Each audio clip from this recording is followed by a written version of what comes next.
આપણે બધા હાટું નાસ્તો લેવા મોકલી ગયો, પછી આપણે બકુલભાઈને હેરાન કરવી. એ હાસું તારું.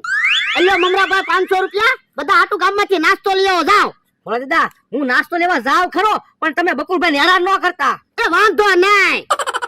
ઓલા દાદા બકુલભાઈને 10 રૂપિયા દેખાડ્યા તો દેકારો કરવા મીયા, 100 રૂપિયા દેખાડ્યા કે બીવા મીયા, 500 રૂપિયા દેખાડ્યા કે રોવા મીયા.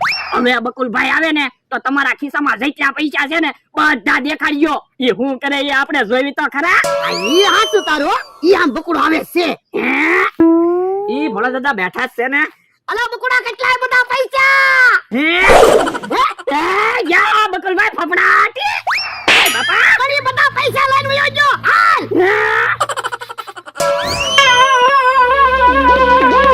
ઉભા રહો ભોળા દાદા, બકુલભાઈ તો ગાંડા છે, આપણે કેટલું ભાગશું.